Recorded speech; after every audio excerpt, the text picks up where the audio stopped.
Nagercoil news நேயர்களுக்கு அன்பு வணக்கம். அரசியல்வாதி, தொழிலதிபர், சமூக சேவகர், இதே போல பன்முகம் கொண்ட மரியாதைக்குரிய குமரி மாவட்ட அறங்காவலர் குழு தலைவர் மரியாதைக்குரிய பிரபா ராமகிருஷ்ணன் அவர்களை நம்ம இன்னைக்கு நேர்காணல் செய்ய வந்திருக்கிறோம்.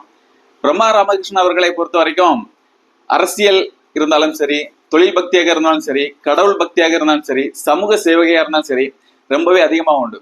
காரணம் என்ன, நம்ம தொடர்ந்து அவங்களை ஃபாலோ பண்ணிட்டு இருக்கோம். அவங்களோட நெருங்கி பழையவர்களுக்கும் தெரியும். தொழில் பக்தியை பொறுத்த வரைக்கும் அந்த காலத்திலும் சரி, இன்னைக்கும் சரி, அதிகாலையில 4 மணிக்கு வர அவங்களோடு வேலை செய்யக்கூடிய தொழிலாளர்களை வீட்டுக்கு அழைத்து செல்வது, வீட்டிலிருந்து தொழில் கூடத்துக்கு அழைத்து வருவது, இந்த மாதிரியான விஷயங்களை காலையில் 4 மணிக்கே செய்வாங்க. அதே போல அவர்கள் தற்பொழுது பொறுப்பேற்றிருக்கக்கூடிய அறங்காவலர் துறையை சார்ந்த கோவில்களில் ஆய்வு பணியாக இருந்தாலும் சரி, காலையில் 5 மணிக்கே பல கோவில்கள் ஆய்வு செய்யக்கூடிய பணிகளை நாம நேரடியாகவே பார்த்திருக்கோம். அதே போல சமூக சேவைக்காக இருந்தாலும் சரி, யார் வந்து கேட்டாலும் அது தெரிந்தவரோ தெரியாதவரோ, உதவி பசியா இருக்கு, இல்லைன்னா படிப்புக்கு ஏதாவது செலவா இருந்தாலும் கூட உடனடியாக, அதாவது இடது கை கொடுப்பது வலது கைக்கு தெரியக்கூடாது என்பார்கள். அதே போல இவர் கொடுக்கறது அவருக்கே தெரிய வேண்டது தெரியல. ஏன்னா 500 ரூபாய் ஒரு ஹெல்ப் பண்ணிட்டு 5000 ரூபாய்க்கு போஸ்ட் அடிக்கூடிய இந்த காலத்துல 50,000 1 லட்சம் கொடுத்துட்டு ரொம்பவே சைலண்டாவே வாழ்ந்துட்டு வருவாரு நம்ம பிரபா ராமகிருஷ்ணன். அப்படிப்பட்ட ஒரு நேர்மையான மனிதன் இன்னைக்கு சந்திக்க வந்திருக்கோம். வணக்கம். இன்னைக்கு பிரபா ராமகிருஷ்ணன் அப்படிங்கிறது ஒரு பிராண்டா இருக்கு. அதாவது இந்த காலத்துல இன்னைக்கு எல்லாத்துக்கும் தெரிந்த முகமா இருக்காரு. கன்னியாகுமரி மாவட்டத்துல எந்த இடத்துக்கு போனாலும் பிரபா ராமகிருஷ்ணன் தெரிந்த 4 பேர் இருக்கு. அரசியல் ரீதியாகவும் சரி, சரி, பிரபா ராமகிருஷ்ணன் தெரியாதவங்க கன்னியாகுமரி மாவட்டத்தில் இல்லைன்னு சொல்லலாம். அந்த அளவுக்கு இன்னைக்கு பிரபா ராமகிருஷ்ணன் அப்படிங்கிறனால ஒரு பிராண்டா இருக்கு. இந்த அளவுக்கு உயர்ந்திருக்க பிரபா ராமகிருஷ்ணன் அரசியலா இருந்தாலும் சரி, தொழிலா இருந்தாலும் சரி, சார்ந்திருக்கக்கூடிய பொறுப்புகளா இருந்தாலும் சரி, இந்த அளவுக்கு வந்திருக்க பிரபாகரனுடைய ஆரம்ப காலகட்டம் என்னவாக இருந்தது? திமுகவை தேர்ந்தெடுப்புக்கான என்ன காரணம்? தலைவர் கலைஞருடைய பேச்சு திறமையும் தலைவருடைய கலைஞருடைய கட்சிக்கு உழைத்த உழைப்பும் கட்சியுடைய பணியும் பார்த்து அவருடைய ரசிகனாக நான் மாறிட்டேன். மாறி என்னுடைய 40 வருஷத்துக்கு முன்ன பரமணிதாசனி ஒரு ஆள் வேட்பாளராக நிற்கும்போது அவருக்கு ஒவ்வொரு இடத்துலையும் போஸ்ட் வெட்டக்கூடிய ஒரு தொண்டனாக நான் பணி செய்துட்டு வந்தேன்.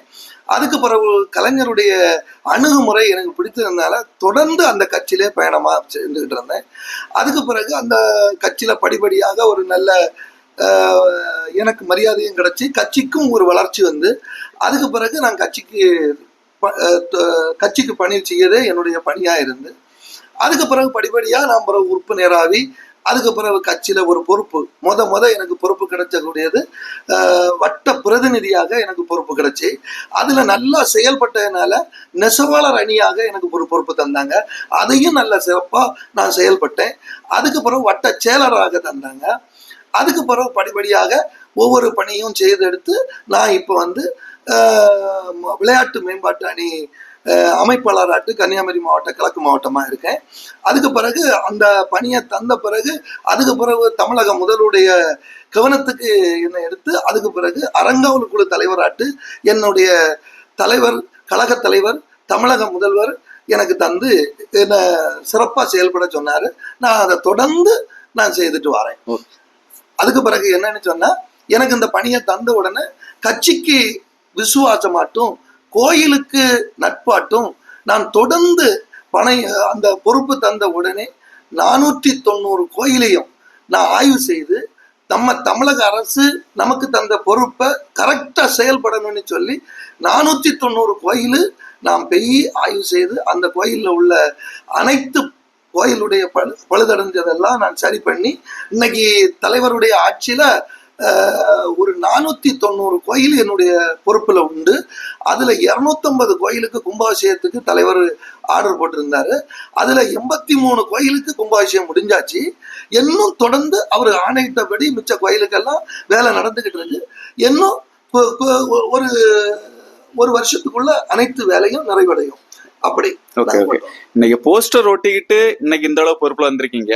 உங்களுடைய ஆரம்ப கட்ட குடும்ப சூழ்நிலை என்ன? உண்மையில நீங்க உயர்ந்த குடும்பத்தில, பணக்கார குடும்பத்தை சேர்ந்தவரை, ஆழ்ந்த ஆதி காலத்தில் உங்களுக்கு ஏழ்மை நிலை சார்ந்த குடும்பமா?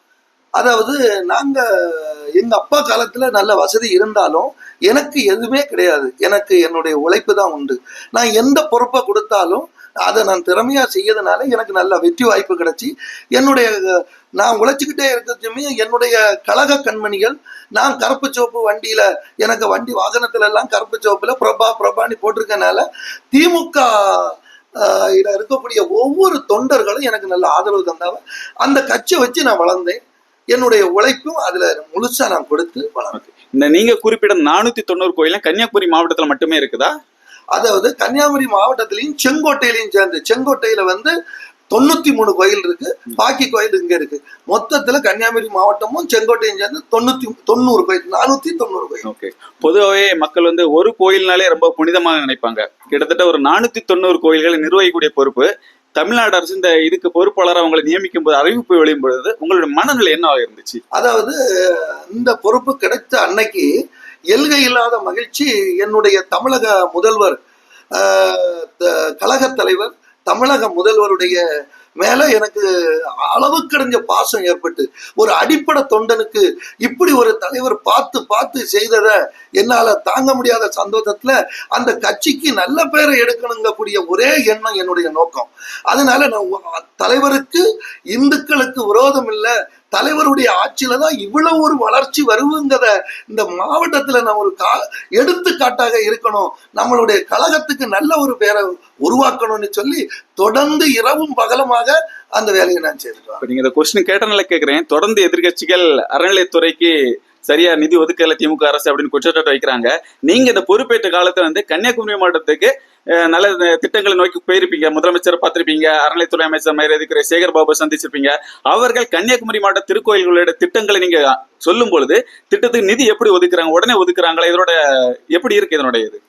அதாவது நம்மளுடைய கன்னியாகுமரி மாவட்டத்தை பொறுத்தளவுல இன்னும் நம்மளுடைய கழக தலைவர் தமிழகத்துல இந்த தேவசம் போர்டுல இந்த தமிழ்நாட்டுக்கு இந்த கோயிலை, அதாவது நம்மளுடைய கன்னியாகுமரி மாவட்டத்தை பொறுத்தளவுல இன்னும் நம்மளுடைய கழக தலைவர் தமிழகத்துல இந்த தேவசம் போர்டுல இந்த தமிழ்நாட்டுக்கு இந்த கோயிலை 490 கோயிலை என்னைக்கு ஒப்படைச்சாங்களோ அதுல இருந்து நம்மளுடைய கட்சி, அதாவது நம்மளுடைய அரசு தான் நிதி இதுக்கு கூடுதலா கொடுத்திருக்காங்க. அந்த காலத்துல வரும் 17,70,000 ரூபாய் தான் இருந்திருக்கு. எப்போ கலைஞருடைய ஆட்சிக்கு முன்னாடி. கலைஞர் வந்த பிறகுதான் 1 கோடி ரூபாய் ஆக்கியிருக்காங்க. அதே கலைஞர் மறுபடி வரும்போது 2 கோடி ஆக்கியிருக்காரு. அதே கலைஞர் அடுத்த ட்ரிப் வரும்போது 3 கோடி ஆக்கியிருக்காரு. அதுக்கு பிறகு நம்மளுடைய தலைவர், கழக தலைவர், தமிழக முதல்வர் தான் 6 கோடி ஆக்கியிருக்கிறார். அதே கழக தலைவர் தான் 8 கோடி ஆட்டு என் கையிலே ஒப்படைச்சாரு. அதே கழக தலைவர் தான் இப்ப 13 கோடியாக என்கிட்ட ஒப்படைச்சிருக்கிறாரு. அதை சீரும் சிறப்புமா செய்யறதுக்கு நம்மளுடைய கழக தலைவரை மாதிரி எந்த அரசுமே செய்யல. இத புள்ளி ஓரமா நான் சொல்றதுக்கு எப்பவும் ரெடியா இருக்கு. ஓகே, நன்றி. இப்போ கன்னியாகுமரி பகவதியம்மன் கோயிலோட ராஜகோபுர பணிகள் எந்த அளவுல எனக்கு இருக்கு? கன்னியாகுமரி பகவதியம்மன் கோயில் ராஜகோபுரம் பக்தர்களால நிறைய நாள் முயற்சி பண்ணி யாருமே நடக்காதனால தமிழக முதல்வருடைய கவனத்துக்கு நான் கொண்டு போய் நம்மளுடைய முதல்வர் கோபுரம் கட்டுறதுக்கு அனைத்து அனுமதியும் தந்திருக்கிறார். இனி கவர்மெண்ட் ஜிஓவுக்கு பேருக்கு சுமார் 24 கோடி 30 லட்சம் ரூபாய்க்கு உள்ள எஸ்டிமேட்ல இந்த கோபுரத்தை வேலை ஆரம்பிக்க போறோம். அதுக்கு தமிழக அரசு, நம்மளுடைய தமிழக முதல்வர் எல்லா அனுமதியும் தந்து அவருடைய நல்ல ஆட்சியில நம்ம அந்த கோபுரத்தை அடிக்கல் போட போறோம். Okay okay. இப்போ மண்டைக்காடு பகவதியம்மன் கோயில் இடையில கொஞ்ச நாளைக்கு முன்னாடி தீப்பிடிச்ச ஒரு விபத்து எல்லாம் நடந்துச்சு. அதுக்கப்புறம் கோயிலோட வளர்ச்சி பணிகள் எப்படி இருக்கு? அரசு எந்த ஒத்துழைப்பு கொடுக்குது? அந்த மண்டகாட்டம்மன் கோயிலை பொறுத்தளவுல தமிழக முதல்வர் முழு கவனம் எடுத்து அதோடைய முழு வேலையை முடிந்து கும்பாபிஷேகம் பண்ணதற்கு, கலசாபிஷேகம் பண்ணதற்கு அனைத்து அனுமதியும் கொடுத்தாச்சு. என்னை டேட்டு முடிவு பண்ணியாச்சு. என்னும் குறிப்பிட்ட நாளையில உங்களுக்கு பொதுமக்களுக்கு தெரியப்படுத்துவாரு தமிழக முதல்வர். இன்னைக்கு இந்த அளவுக்கு உயர்ந்த அப்புறம் தமிழக முதலமைச்சர் மு க ஸ்டாலின் அவர்களை பார்த்திருப்பீங்க, தமிழக துணை முதலமைச்சர் உதயநிதி ஸ்டாலின் அவர்களை பார்த்திருப்பீங்க. ஆரம்பத்துல போஸ்டர் ஒட்டிட்டு இருந்தோம், இவங்களெல்லாம் தூரத்துல இருந்தா பாத்திர மாட்டோமான்னு எங்க இருந்த ஆட்கள் போய் இன்னைக்கு பக்கத்துல இருந்து போக்கிட வாய்ப்பு கிடைச்சிருக்கு. அவங்க அது எப்படி நினைக்கிறீங்க? அவங்க இப்ப எளிதா பழகுறாங்களா? எப்படி பழகுறாங்க? தமிழக முதல்வரை பொறுத்தளவுல உழைத்தவன், கட்சிக்கு உழைத்தவனை சும்மா விடக்கூடிய கட்சி திராவிட முன்னேற்ற கழகம் கிடையாது. எந்த ஒரு தொண்டன் உழைக்கிறானோ அவனுக்கு நிச்சயமா பலன் உண்டுங்கக்கூடியது எங்களுடைய தளபதி, தங்க தளபதி. அவருடைய ஆட்சியில யாருக்கும் குறை வைக்க மாட்டார். அதுல நான் ஒருவன்ங்கக்கூடியத என்னுடைய தலைவருக்கு நான் அதை காணிக்கையாக்க என்னுடைய உழைப்பேன். ஓகே.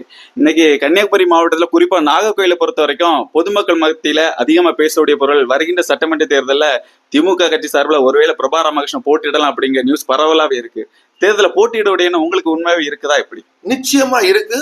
எங்களுடைய கழக தலைவர், தமிழக முதல்வர் என்னை தேர்ந்தெடுத்தால், என்ன நிக்க சொன்னால், எனக்கு ஒரு வாய்ப்பு தந்தால், அந்த கட்சிக்கு நம்மளுடைய உயிர் இருக்க வரை அது விசுவாசம் மாட்டோம். அந்த கட்சிக்கு நான் உழைக்கிறதுக்கு காத்திருக்கேன். பொதுமக்களுக்கும் பிரயோஜனமாக, பொதுமக்கள் நலனை கருதி நான் செய்வேன். ஓகே, இன்னைக்கு சக்சஸ்ஃபுல் தொழிலதிபர் அதனால கேட்கிறேன். இன்னைக்கு தொடங்கக்கூடிய இளைஞர்கள் பல இளைஞர்கள் தொழில் தொடங்குறாங்க. ஆனா பாதியிலே சில நிலங்களை விடாமுயற்சியில அதெல்லாம் விட்டுட்டு போயிடறாங்க. சோ அவங்களுக்கு நீங்க சொல்லக்கூடிய அட்வைஸ் என்ன? தொடர்ந்து பயணிக்கணுமா? தோல்வி வந்தாலும் தோண்டு விடக்கூடாது, எந்த மாதிரியான அட்வைஸ் கொடுத்தீங்க? கட்சியிலையா? தொழில். அதாவது நான் சின்ன பிள்ளையிலே நான் தொழில் பண்ணி கிட்டத்தட்ட 35 வருஷமா நான் பிசினஸ் பண்ணிட்டு இருக்கேன். பல குடும்பங்களை நான் வாழ வச்சிருக்கேன். பல ஏழை எளிய மக்களுக்கு வீடு கட்டி கொடுத்துருக்கேன். காலை இழந்தவங்களுக்கு செயற்கை காலம் மூலம் நடக்க வச்சிருக்கேன். என்னுடைய உழைப்பு எனக்கு சிறந்ததுன்னு சொல்லி பொதுமக்களுக்கு நான் தெரியப்படுத்தியிருக்கேன். நான் உழைப்பில் உயர்ந்தவங்கிறது மக்களால நான் பாராட்டப்பட்டிருக்கேன். ஓகே, அப்போ உழைத்தா கண்டிப்பா வெற்றி கிடைக்கும் அப்படிங்கிற உங்களுடைய கருத்து? அதுல எந்த மாத்து கருத்துமே கிடையாது. இன்னைக்கும் எங்கள் கழகத்துக்கும் எங்களுக்கும் ஒரு பெருமை என்னன்னா, நாங்கள் உழைக்கிறோம், கட்சிக்கும் உழைப்போம், நாங்களும் உழைப்போம், நாங்களும் வளருவோம், கட்சியும் வளரும், நாடும் வளரும். ஓகே, நன்றி. இத்தனை கடுமையான ஆக்சுவலா இப்ப டைம் வந்து 10:30. இந்த கடுமையான வேலைப்பள்ளிகளும் நாகர்கோவில் மக்களுக்காக உங்களுடைய கருத்துக்களையும் கோவில் சார்ந்த கருத்துக்களையும் தெரிவித்த நாகர்கோவில் நியூஸ் சார்பாக நன்றியை தெரிவிச்சுக்கிறோம். நன்றி.